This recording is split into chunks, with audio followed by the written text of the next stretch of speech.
Reka nongere mbasuhuze mbifurize kugira ibihe byiza mwebwe mukomeje kudukurikira mukomeje kwa natwe muri gahunda z'amakuru ndetse n'ibiganiro bitandukanye.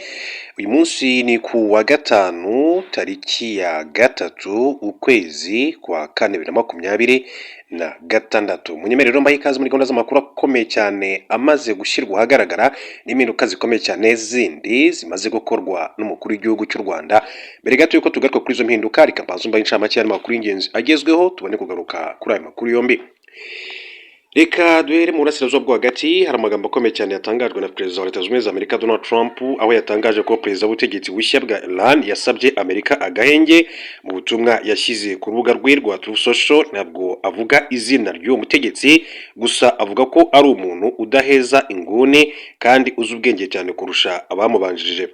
Yongera ati tuzabireba igihe umuhora wa Hormuz cyangwa se Detroit de Hormuz uzaba ufunguye kuri bose nta nkomyi. Ati kugeza icyo gihe tuzaba kandi turitsa Iran cyangwa se nk'uko babivuga, ati tuyisubiza mu gihe cy'imyaka ikibuye. Hanyuma rero imyaka y'ibuye ni igice cya kera cyane kibarirwa kuva ku myaka miliyoni 3 n'igice kugeza mu myaka hagati y'ibihumbi 4 ndetse n'ibihumbi 2 mbere ya Yezu. Nubwo Trump avuga ko perezida w'ubutegetsi bushya bwa Iran yasabye Amerika agahenge, yasize urujijo kuwo yavugaga. Nubwo bamwe rero mu bategetsi bakuru ba Iran bishwe kuva intambara itangiye, Perezida Masoud Pezeshkian aracyariho kandi yagiye aboneka mu ruhame. Iran nta perezida mushya ifite kuko Masoud yatowe muri 2024. Iran kandi yahakanye ko nta biganiro irimo na Amerika bigamije guhagarika intambara, gusa yemeje ko hagati yabo hari ubutumwa bwatanzwe biciye mu buhuza nk'uko Trump yakomeje kugenda bigarukaho. Perezida w'Uburundi Evariste Ndayishimiye akaba avuga ko Uburundi bugifise ububasha bwo kwikingira inyuma y'isanganya ry'umuriro ryaturiye ububiko bunini cyane bw'igisirikare mu kigo cya Kabez ku Musaga mu gisagara cya Bujumbura. Mu gihe rero cy'amasaha ashika 3 umuriro mwinshi cyane wo guturika mu ijoro ryo kuwa kabiri byasize impungenge z'uko ibikoresho byinshi cyane by'igisirikare cy'u Burundi byatikiye. Kambeze ni inkambi irimwo ububiko bunini cyane bw'ibirwanisho n'ibindi bikoresho kandi igisirikare cy'u Burundi harimwo n'ibifungurwa. Abategetsi b'u Burundi kandi ntibaratangaza igitigiri cy'ivyononekaye muri ico kigo cya gisirikare canke nimba ahari n'abagipfiriyemwo nibikomere. Hanyuma igisirikare kandi catumye ko ikiganiro n'abamenyesha makuru mu mwanya uza mu bihe byatambutse. Mu butumwa rero yasize ku rubuga rwa X, Evariste Ndayishimiye yavuze ko aremesha imiryango yaraye ibuze ababo, anipfuriza abakomerekeye gukira vuba. Yagize ati nkabizeza ko atawo ucika ivutu, ati ko igihugu rero kigifise ububasha bwo kwikingira muri rusangi. Mbere gato yuko tujya kuri iriya nkuru y'impinduka zikomeye cyane zakozwe, tubabwire ko umwaka umwe nyuma y'uburyo bune imisoro ya Trump yahinduye ubukungu bw'isi, ubwo Perezida Donald Trump wa Amerika yatangizaga intambara y'ubucuruzi mu kwezi kwa kane umwaka ushize, yasezeranyije ibihe bishya ku gihugu cye, arahira ko azazahura inganda, azamura amafaranga leta yinjiza kandi afungure amasoko mashya. Umwaka umwe nyuma yaho imisoro ku byinjira muri Amerika kandi ihagaze iri hejuru cyane kurusha ibindi bihe mu myaka za 40, aho ikigero rusange kiri ku 10% kivuye kuri 2.5% cyari rero mu ntangiriro z'umwaka ushize. Uburyo ubune rero bwahinduye ubucuruzi bw'isi, harimo gucanamo kwa Amerika ndetse n'Ubushinwa bukaba kwariyongereye muri rusange. Hanyuma kandi hari n'ubundi buryo bundi, akaba rero ari bikomeza kugenda bigaruka muri rusange. Trump yahungabanyije isi mu kwa kane gushize ku munsi yise umunsi w'ubwigenge, ubwo yashyiragaho umusoro fatizo w'10 ku bicuruzwa byinshi cyane biva mu mahanga, ibanda cyane ku bicuruzwa bimwe kandi yashyizemo imisoro iri hejuru cyane ku bihugu bimwe nk'Ubushinwa. Ubwo rero Ubushinwa bwasubizaga rero bukora nk'ibyo, imisoro yarazamutse yikuba gatatu kandi mu byumweru bike yatumye ubucuruzi hagati y'ibihugu byombi buhagarara. Ibyo bibazo rero byaje rero kugabanukaho gato mu mpera za 2025. Ibicuruzwa by'Abashinwa rero byari biriho imisoro cyangwa se amahoro yo ku mipaka iri hejuru ku rugero rwa 20% ugereranyije n'intangiriro z'uwo mwaka, ariko ubucuruzi hagati y'ibihugu byombi bwakomeje kugira igihombo gikomeye. Agaciro k'ibicuruzwa Amerika yatumizaga mu Bushinwa kamanutse hafi 30% umwaka ushize. Ibicuruzwa Amerika kandi yoherezaga mu Bushinwa nabyo byagabanutse bigera hejuru gato ya 25%. Ikaze rero muri amakuru ku buryo uburambuye, tujya ku nkuru ikomeye cyane y'impinduka zaraye zikozwe n'umukuru w'igihugu cy'u Rwanda. Ni mu nama y'abaminisitiri yateranye ku munsi w'ejo. Aho inama y'abaminisitiri yateranye ku itariki ya 2 Mata 2026 yemeje ko mu guhangana n'ingengabitekerezo ya jenoside igaragara haba mu karere u Rwanda ruherereyemo ndetse no hirya no hino ku isi, Abanyarwanda basabwa gutahiriza umugozi umwe mu gusigasira ubumwe bw'Abanyarwanda, ubwiyunge ndetse n'amahoro n'umudendezo by'Abanyarwanda. Yasabye rero abaturarwanda rero kuzitabira ibikorwa byo kwibuka bizatangira ku itariki ya 7 Mata. Inama y'abaminisitiri yayobowe na Perezida Paul Kagame muri Village Urugwiro. Abantu b'ingeri zinyuranye kandi bashishikarijwe kwitabira ibikorwa byo kwibuka ku nshuro ya 32 jenoside yakorewe Abatutsi mu mwaka w'1994. Ibyemezo by'inama y'abaminisitiri rero ku wa 4 tariki ya 2 Mata 2026, inama y'abaminisitiri nk'uko nabivuze yateraniye muri Village Urugwiro iyobowe na nyakubahwa Perezida wa Repubulika Paul Kagame. Akaba rero inama y'abaminisitiri yagejejweho imyiteguro kwibuka ku nshuro ya 32 jenoside yakorewe Abatutsi. Icyumweru cy'icyunamo giteganyijwe kwitwa ku itariki ya 7 kugeza ku itariki ya 13 Mata 2026 mu Rwanda ndetse no mu mahanga. Inzego z'ubuyobozi, amashyirahamwe n'abantu ku giti cyabo bashishikarijwe kandi kwitabira ibikorwa byo kwibuka muri rusange. Mu gihe twibuka ku nshuro ya 32 jenoside yakorewe Abatutsi, inama y'abaminisitiri kandi irakangurira Abanyarwanda bose kwamagana ingengabitekerezo ya jenoside mu buryo igaragariramo bose mu rwego rwo guhangana n'ingengabitekerezo ya jenoside ikomeje kandi kugaragara haba mu karere u Rwanda ruherereyemo ndetse no hirya no hino ku isi. Abanyarwanda twese kandi tugomba gutahiriza umugozi umwe mu gusigasira ubumwe bw'Abanyarwanda, ubwiyunge ndetse n'amahoro n'umudendezo by'Abanyarwanda. Inama y'abaminisitiri yagejejeho ingaruka ku bukungu kubera ibibazo byo mu burasirazuba bwo hagati, by'umwihariko ku biciro mpuzamahanga by'ingufu n'ibindi bicuruzwa by'ibanze. Inama y'abaminisitiri kandi yashimangiye ingamba zigamije gukomeza kubungabunga ubukungu bw'igihugu, kugabanya izamuka rikabije ry'ibiciro, abaturage kandi bagahabwa amakuru ku gihe kandi bakanabigiramo uruhare. Iyi nama y'abaminisitiri kandi yagejejweho ibipimo by'imiterere y'uburezi biherutse kandi gutangazwa n'amavugurura y'ingenzi akomeje kandi gukorwa kugira ngo rero urwego rw'uburezi rurusheho kandi gutera imbere muri rusange. Inama y'abaminisitiri yemeje imishinga y'amategeko ikurikira: umushinga w'itegeko ryemerera kwemeza burundu amasezerano y'inguzanyo hagati ya Repubulika y'u Rwanda na Banki ya Aziya zishinzwe gutera inkunga ishoramari rigamije kandi ibikorwa remezo yerekeye inguzanyo igenewe gutera inkunga urwego rw'ingufu. Umushinga w'itegeko ryemerera kwemeza burundu amasezerano y'inguzanyo hagati ya Repubulika y'u Rwanda n'ikigega mpuzamahanga gitsura amajyambere yerekeye inguzanyo igenewe politike igamije guteza imbere imirimo idaheza kandi irambye mu Rwanda.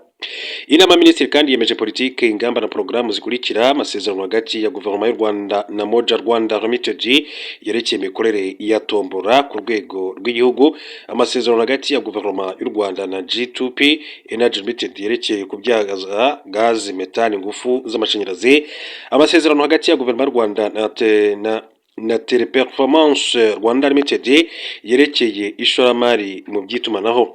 Inama y'abaminisitiri kandi yemeje abahagarariye ibihugu mu Rwanda bakurikira: Bwana El Hussein Udrinagi, Ambasaderi wa Repubulika ya Kisilamu ya Mauritania mu Rwanda ufite icyicaro Addis Ababa mu gihugu cya Ethiopia; Bwana Irene Ndikumwenayo uhagarariye inyungu za Grenada mu Rwanda; Bwana Huthi Derani uhagarariye inyungu za Ireland mu gihugu cy'u Rwanda.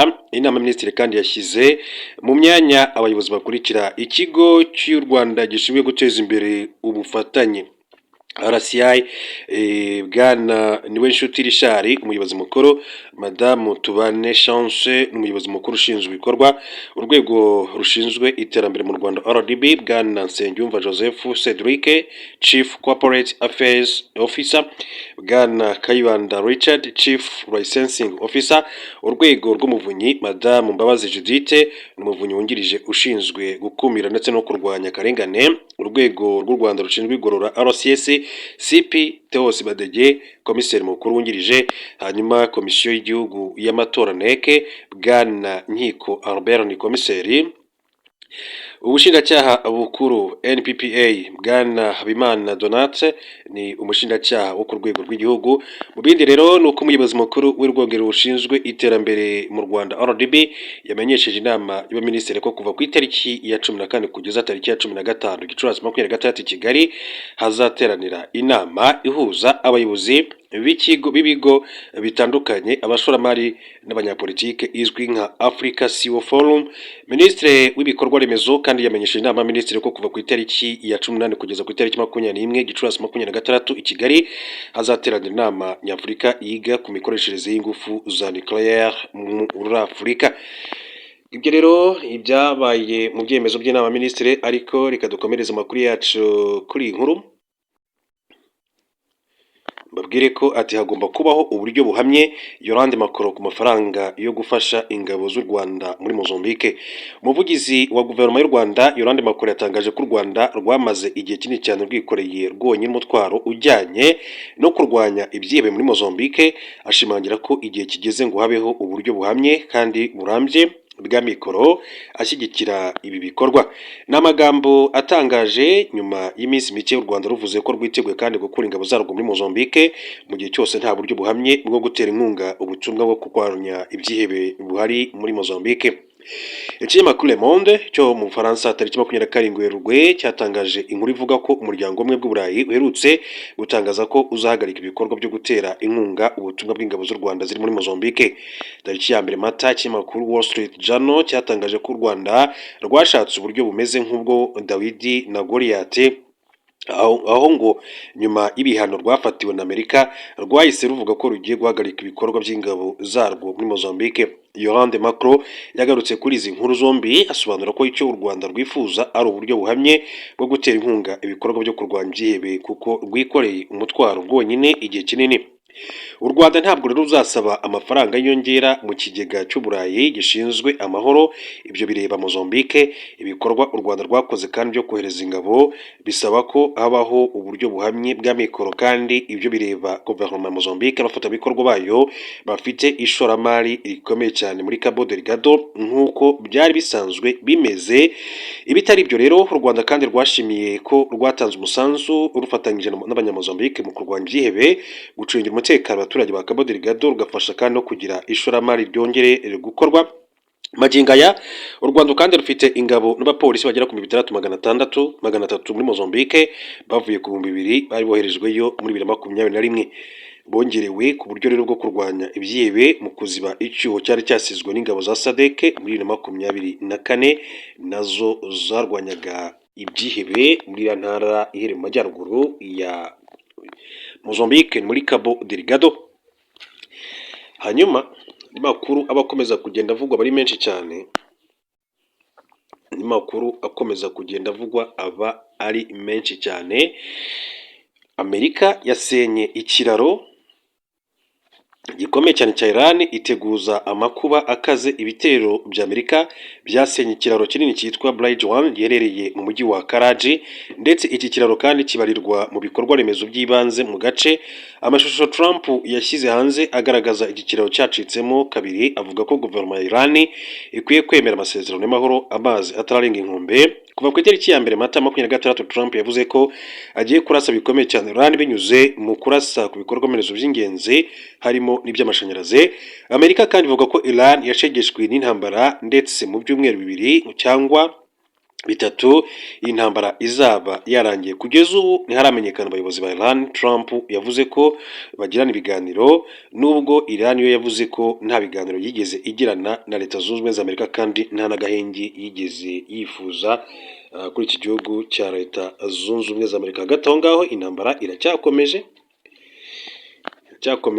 baracyakomeza kurasa kuri Iran mu buryo bukomeye cyane. Hanyuma kugera ku mpera z'umwaka ushize, ibicuruzwa by'Abashinwa nk'uko nabigwaga mu kanya gato byari bigize munsi y'10% by'ibyo Amerika yatumizaga byose, bingana n'urugero rwari ruriho muri bibiri, kandi byari munsi yaho 20% ugereranyije n'umwaka wa 2016 igihe Trump yari yatorwaga ubwa mbere. Kwiyongera kw'ibyo Amerika kandi itumiza biva muri Vietnam na Mexique, aho ibigo by'Abashinwa byongereye ishoramari ryabyo, byasobanuye ko ubucuruzi hagati y'ibihugu byombi butahagaze burundu, ariko imibare igaragaza ko gutandukana kwatangiye mu gihe rero cya manda ya mbere ya Trump byageze aho byari bikabije, nk'uko witwa Davin Chol ni umwarimu n'umuyobozi w'icyicaro cy'ubumenyi muri kaminuza ya Dartmouth avuga ko kubyoherezwa hagati y'ibihugu byombi byabaye ibintu bitangaje kandi byari ibyemezo bikomeye. Agira ati sintekereza ko wakwitegeka ko ibintu bizasubira uko byari bisanzwe. Abafatanyabikorwa rero bashakiye rero ahandi, nk'uko bikomeza kugenda bigarukwaho n'ubundi buryo. Minisitiri w'intebe wa Canada Mark Carney agenda arasanga perezida w'Ubushinwa Xi Jinping.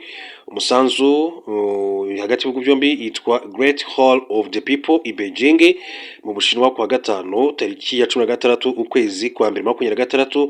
Aba bagabo bombi rero bafite intoki ziteguye rero kuramukanya impinduka z'imisoro za Trump zari zirenze kure gusa itangazo rye ry'umunsi ubwigenge.